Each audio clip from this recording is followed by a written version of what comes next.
In today's video, we will crack open John Henry Newman's The Idea of a University, and that's why we need to look back in the 1850s, and this text is still relevant in 21st century. So we can consider it as a modern text because it's relevant in today's time, even in Bangladeshi context and Bangladeshi university education. Okay, so what is the concept of John Henry Newman? John Henry Newman, there is a fascinating thing about him that he is not actually an armchair philosopher or expert. Rather, he lived and breathed these ideas. He was the one who shaped the curriculum at Oxford, and he introduces here in the text the idea of a university about liberal education. So what does liberal education mean? So here I'll try to explain and dive into the concept of liberal education according to Newman. So we all know the practical side of knowledge, and that's the most important, significant thing that we always talk a lot about, the practical side of knowledge. That whether the knowledge or that university education or knowledge is important or is do you find that it has its practical side or not? So when we study literature, some people will ask you that what will happen after studying literature? What will you do in future? So they always ask us about the practical side of knowledge. That is really very important. But here, the liberal side of knowledge that Henry Newman introduces here is bigger than this, larger than this. Okay, so here he differentiates the concept of useful or the practical knowledge and liberal knowledge. So there are two sides of knowledge, that is the practical side of knowledge and another is the liberal side of knowledge. And here Henry Newman emphasizes that liberal side of knowledge is bigger, larger than the practical side of knowledge, but he never dismisses the idea of the usefulness of knowledge. Of course, it's useful, and we all know that the need of knowledge, the purpose of knowledge. So we can say that sometimes it's useful to gain knowledge, or the purpose of university knowledge or in university education to get a good job, to fit yourself into a proper place, or some people to get power, money, or lead a very comfortable, luxurious life. But that is not only the only intention of education, university education. Of course, that might, the usefulness side of knowledge, that might give you a very wonderful, comfortable, luxurious life. So that will provide you a lifestyle, but that doesn't mean that is the only side or only purpose of knowledge. Rather, he talks about or discusses about the liberal side, that is developing your critical ability. So it's not only acquiring knowledge and use or utilize it or practice it in everyday life. So that is a very passive sort of knowledge, because sometimes the way you are educating yourself, that might not fit into the situation or might be obsolete. So that time you can change the strategy. Rather, you can develop your own critical thinking ability. Like, you are gathering knowledge, but you are not memorizing it. You are not only acquiring knowledge, rather you are acquiring or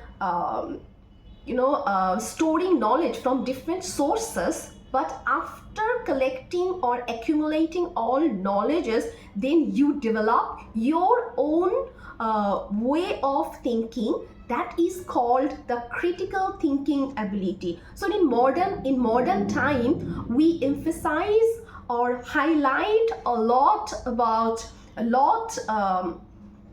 the critical thinking ability. So we can say that Henry Newman is ahead of his time, that he thought a long time ago about the same concept of developing critical thinking ability. So Newman mentions that religion and scientific discovery, we find most of the time we find that these two are contradictory and they contradict each other.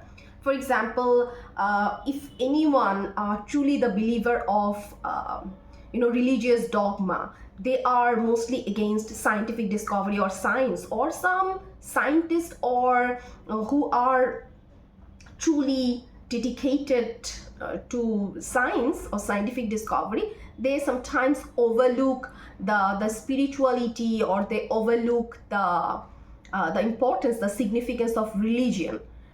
So here Newman argues that they two are actually never contradict each other, rather they are interconnected with each other. So that's the very interesting thing, that they are not contradictory. According to Henry Newman, that their purpose are same, because the purpose of religious dogma is to seek truth, and scientific discovery, the significance of scientific discovery, so their purpose is to seek truth. So their purpose, their aim, their destination are same. So we shouldn't overlook each other, rather they are actually the part of, so religion is part of scientific discovery and science is a part of religion. Rather, if we say that if you develop the idea, the religious idea, so you know the spirituality of something, so you are overlooking the natural thing or the reality or the materialistic perspective. Or if you engage yourself fully in the real life or the materialistic thing or earthly thing, that you are missing out the other part of the scenario, like the spiritual part of that scenario. So you see that they all are actually connecting each other, like a scenario that you are actually engaging yourself both the materialistic as well as the spiritual part of the thing. So you are not missing out any other part of or other corner or other lenses. So the developing different perspective or different lenses, that religion and science, they are actually holding hand to each other. They are actually a twin and friends. Another thing, that if someone is a truly an educated person, like truly an educated person, or a university graduate, so they develop or cultivate a sense of, I can say, cultivate good sense, something like we don't even need religion, because why do we study religion, or why do we religion is something that instruct you what to do, what not to do. So that is actually the moral guidance. So religion always cultivate the sense of morality, and that restricts us not to do all the bad works or the worst works. So but here education, and the purpose of education, or a truly educated person develop a sense of good choice, like they themselves restrict them to do all the immoral things, and they have a very good sense of etiquette, what to do, what not to do, how to behave, what to say in a public place, what is the private conversation, what is the public conversation, what is the lift etiquette. So they develop a very good choice. They can never be corrupted. So sometimes religion actually restricts us to do so many things, like if you do these, then you will go to hell. But still people are doing making mistakes and doing all the worst things. Even educated people, so educated people are sometimes corrupted and immoral. So it's not about the education that always, or the religion that can make you a very good human being. Rather, university education or the liberal knowledge, only through liberal knowledge, like through the developing the sense of the way of thinking, or developing the critical thinking, we can develop our enlighten our soul, broaden our perspective. So we will never be a narrow-minded person. Rather, we will open up ourselves and we will be more empathetic towards other. We always welcome the opinion of others. So others' opinion is won't be a threat for us. Rather, it's actually widening your soul and your mind to think differently. Probably you have your one sort of thinking, or you might think the perspective, the situation from one perspective, and some other people come up with their own way of thinking. So you are welcoming everyone's opinion, and your mind, your soul actually argue with each other. Like all the concepts, they are actually contradicting each other, arguing with each other, and coming up with something very new. And that is your very own concept, that is your very own thought or thinking. That is actually the true liberal knowledge. So here we cannot say that here Newman dismisses the idea of religion because he's a very pious and religious person.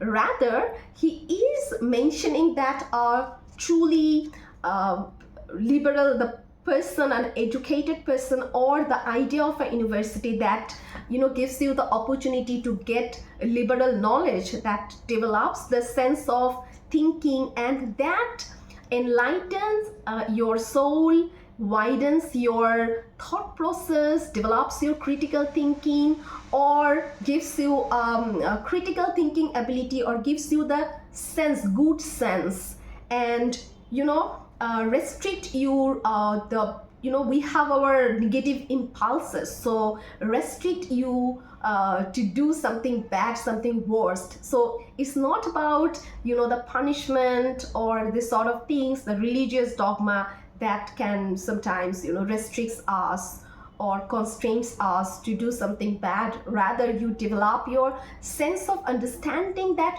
what is good, what is bad. So be a very good human being. So through liberal education, according to John Henry Newman, we develop this sort of behavior, certain sort of behavior.